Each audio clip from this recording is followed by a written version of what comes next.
Behind me is a John Deere 8R410, and today we're going to be integrating a GPS receiver into the tractor. Now these tractors usually come with some sort of GPS receiver.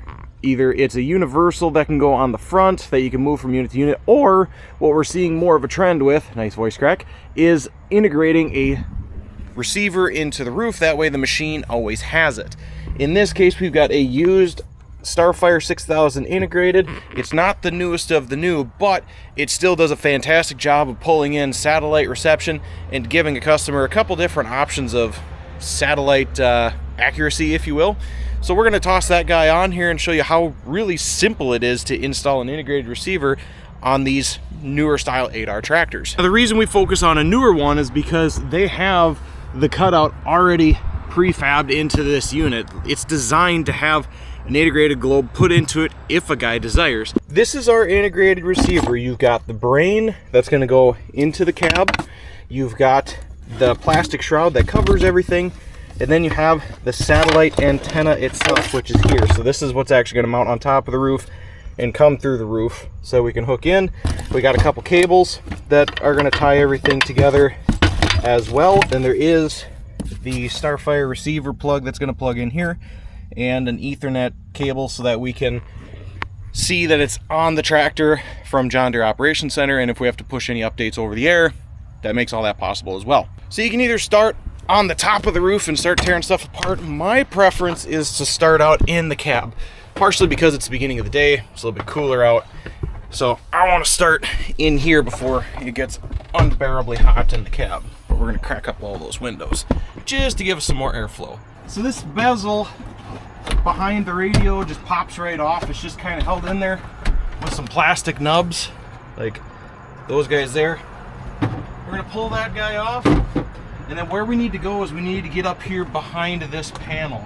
So if you take a look at that, they are just some Torx heads that are gonna hold this cubby in. We're gonna yank that whole cubby out so that we can access where the brain is gonna go for the Starfire.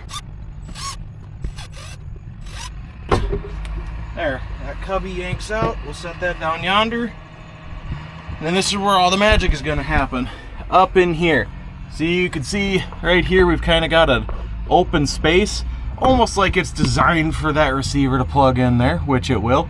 So that's going to bolt up here, and then it looks like our coax cable already exists right here. And we also got to locate the Starfire receiver plug, which should be hidden up here somewhere. Oh, there it is right there. See, already pre-wired, so that's going to plug in to our receiver, and then our Ethernet cord will plug in there. That's going to have to go into the brain of the Starfire, and we may have to order that cord extra. I think all these are tied up, it looks like, in everything else, so we're going to have to order that cord. But in the meantime, we're going to put this guy up there. It's still going to work when we get done. The only difference is going to be we're not going to be able to see it through the JD Link modem, so we can't push updates or see that this, I think we can see that this is connected to the machine online. We're just going to be missing that one kind of final piece of the complete pie. So it should, you've got the kind of plug here. That is the antenna plug. That's going to rotate and go towards the front of the cab. I guess you can't tell, but right now the camera is pointing towards the front of the cab. So we're just gonna shove that guy up like that. Start sliding bolts in.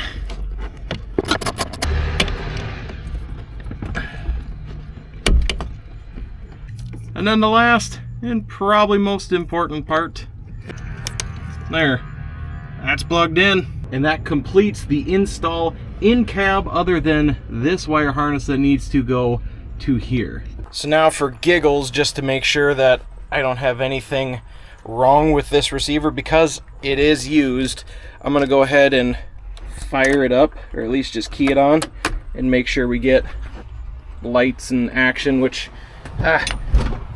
how dare we shut the battery disconnect off and be good people.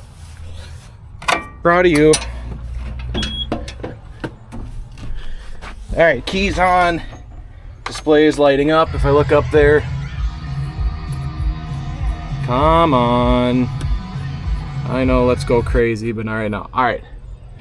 And we got a purple light lighting up, so that's a good sign. So these have status lights the same as a universal receiver would to tell you what's going on. Purple means that it's booting up.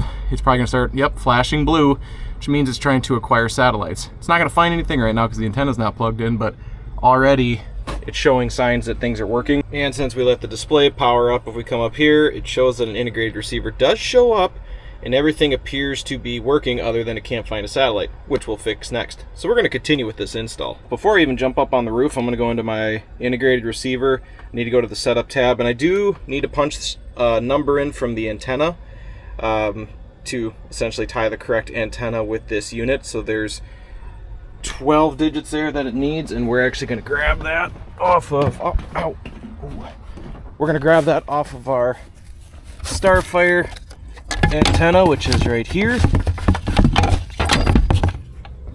Right there. That code, if you will, we need to punch in, which actually, all zeros. Never mind. We don't have to do anything cool there. Now let's go to the roof. And we'll get this all exposed.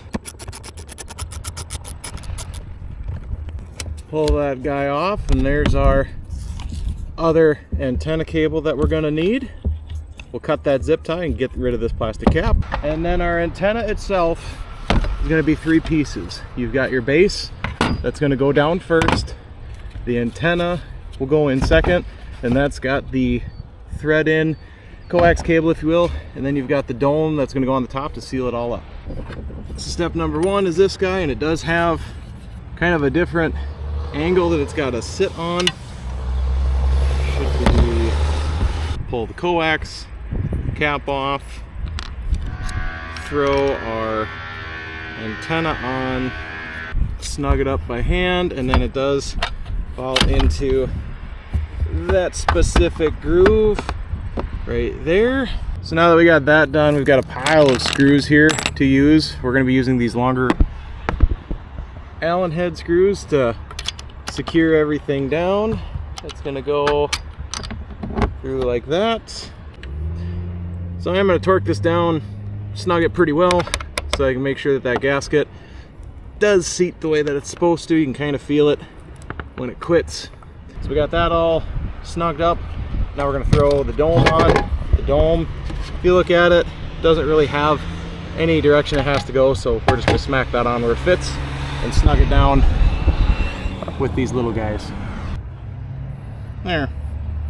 It's got all my tools taken down, and you can see it's pretty in yellow up there. So the only thing left to do is power it up, verify that the receiver is calling in satellites.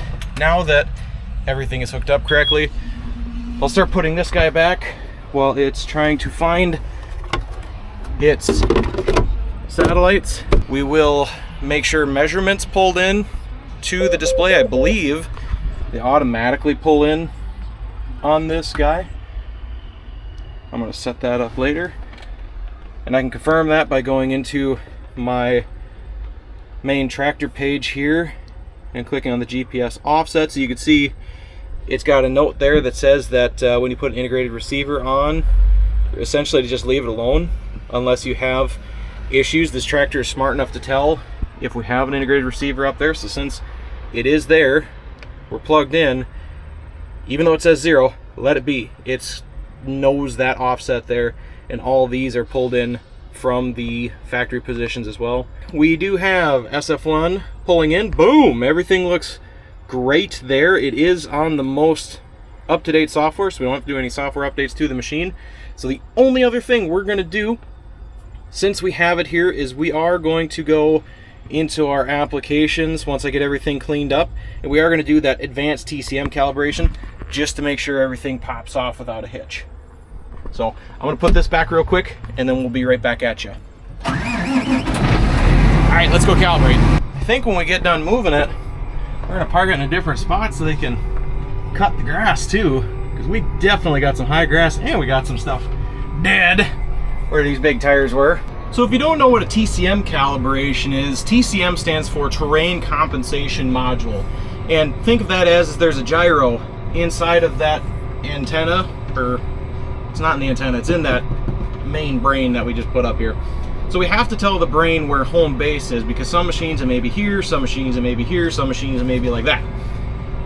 That terrain compensation module is going to help us when we're on a side hill or when we're going up and down a hill to tell the system, hey, we're on a side hill, so we need to shift the tractor up the hill a little bit to be truly so many feet off of where we want to be at. If we don't have this calibration done properly, then it's not going to steer as accurately as it could, and we could see some actual functions mess up when we start talking about high-end automation features like in combines and other things. So this is a really important thing to do on the annual, just to make sure things are working good, but especially because this is a new install with this tractor. They've never seen each other before. We have to do this. We're going to go down to our main menu, into applications, and go to Starfire, and I'm going to do the advanced version because it's more accurate, and honestly it's easier for me to actually set up and do. Begin calibration. We're going to roll ahead just a smidgen, hit next, and then we're going to create a guidance line. So we're just going to do a straight track right along the driveway here. We're going to set an A point right there and hit done. So now we are going to be driving at 268 degrees from the earth, and we're just going to follow this auto steer line. We got to keep it underneath 4 miles an hour when we're doing this test, but as soon as I get rolling, I can just hit resume auto steer and we're off to the races. So I'm going to pick my speed up about 3 miles an hour, and I'm just going to hold it consistently at 3. Sorry about the glare. And I'm just going to let it run through the calibration. Once we cross that A point, this is going to start counting up, and then at 50%, we're going to flip this tractor around. Now, mind you, this is not the flattest of terrain. With the advanced, because we're taking more than 2 measurements like the standard does, we can get away with just a smidge of roll and awkwardness as we're driving along. So that's the other reason I really like the advanced, because around here, true flats is really hard to come by, especially for 400 feet. So the 50% is done. I can start steering the tractor again. What I'm going to do is I'm just going to come up here into the field and make a big swoop. It'd be a lot easier if I didn't have a 24-row planter behind me, but beggars can't be choosers. Since we're straightened back out, we're going to go ahead and just start headed towards that auto steer line. I don't have to be exactly pointed in that direction. I just have to get close to it and be under that 4 miles an hour over here. So I'm going to target 3. As soon as it turns white, I'm going to push auto steer resume. The wheels are going to start steering, get me lined up so I'm headed the right angle or direction. Once we cross that B point, it's going to start counting the percentage again from 50, and we're just going to sit back and enjoy the ride of auto steer going back the same direction we just came from. Get it up to 100%. Beautiful. We got a green check mark, so this thing is ready to rock and roll. So that calibration is complete. Everything checks out. Measurements are in. Hardware is mounted. So at this point, all we got to do is slide Big Bertha here back into her home, and we're going to call this job a success. And that's going to wrap up the integrated receiver install in this newer 8R tractor. Thank you guys so much for watching. Let me know what you liked down in the comments, what you didn't like even. I'd be game for that as well. And again, thank you guys so much for checking this video out. We'll see you on the next one.